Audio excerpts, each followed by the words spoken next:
नमस्कार दोस्तों, स्वागत है आपका हमारे इस YouTube चैनल में। दोस्तों, पृथ्वी पर जिसने भी जन्म लिया है उसकी मृत्यु तो तय ही होती है। यह एक ऐसा सत्य है जिसको बदलना नामुमकिन है। हर मनुष्य की मृत्यु अलग अलग तरीके से होती है। ऐसे में क्या आप यह जानते हैं कि गीता के अनुसार अकाल मृत्यु क्यों होती है? धरती में प्राणियों की संख्या इतनी है कि प्रत्येक दिन किसी न किसी की मृत्यु होती रहती है। वहीं हर मनुष्य को मोक्ष भी प्राप्त नहीं होता है। उनमें से कुछ ऐसे भी आत्माएं होती हैं जो सदियों तक धरती पर ही रह जाती हैं। इन सब के पीछे का कारण है उनकी अकाल मृत्यु। आपने कई बार देखा होगा कि आए दिन लोग दुर्घटना या फिर किसी प्राकृतिक आपदा का शिकार हो जाते हैं, जिसके चलते उनकी मृत्यु हो जाती है। इस तरह की धर्मशास्त्रों में अकाल मृत्यु कहा जाता है। अकाल मृत्यु वह स्थिति है जब मनुष्य का शरीर नष्ट हो जाता है किंतु आत्मा शरीर में ही रह जाती है। लेकिन दोस्तों, सवाल ये उठता है कि अकाल मृत्यु के पीछे क्या कारण होता है और उसके बाद जीव की आत्मा का क्या होता है। उससे पहले आपको बता दें अकाल मृत्यु क्यों होती है। गरुड़ पुराण के 7 अध्याय में उल्लेख मिलता है कि यदि कोई प्राणी भूख से तड़प तड़प कर मर जाता है या फिर जहरीला पदार्थ का सेवन करने से या फिर पानी में डूबने से अगर किसी इंसान की मौत हो जाती है तो ऐसे मनुष्य को अकाल मृत्यु की श्रेणी में रखा जाता है।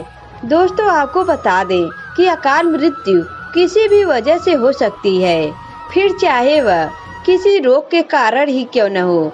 ऐसे में मनुष्य यही सोचता है कि काश ये उनके साथ नहीं हुआ होता तो यह इंसान बच गया होता।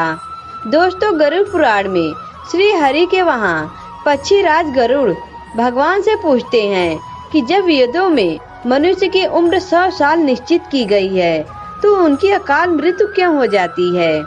तब विष्णु जी उत्तर में कहते हैं, यह सच है, वेदों में मनुष्य की उम्र 100 साल निर्धारित की गई है, परंतु इसमें दुष्कर्म को नहीं मिलाया गया है। यानी हर व्यक्ति की मृत्यु तभी होती है जब उसके पास धर्म कार्यों के लिए शक्ति नहीं होती है या फिर उसका शरीर उसे धर्म कार्य करने की अनुमति नहीं देता।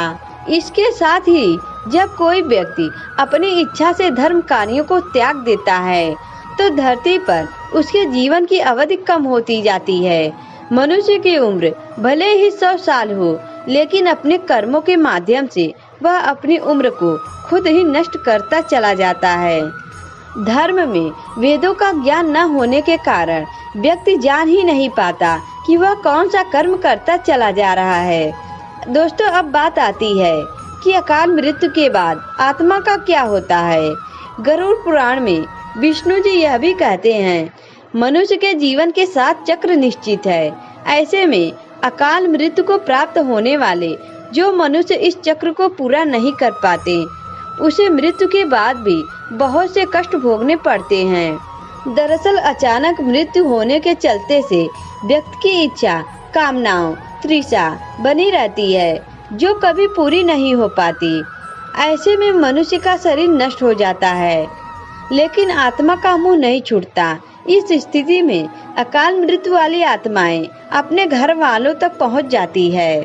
गरुड़ पुराण में यह भी बताया गया है कि प्राकृतिक मौत से मरने वाले व्यक्तियों को 3, 10, 13 या फिर 40 दिनों में दूसरा शरीर प्राप्त हो जाता है। लेकिन अकाल मृत्यु के बाद आत्मा पहले भूत प्रेत, पिशाच, कुष्मांडा, भ्रम, रक्षा, बेटा और छात्रपाली योनि में भटकती रहती है। उनकी आत्मा को शांति नहीं मिलती है। इस पुराण में आत्महत्या को सबसे नंदनीय और गिरने तक का मृत्यु बताया गया है।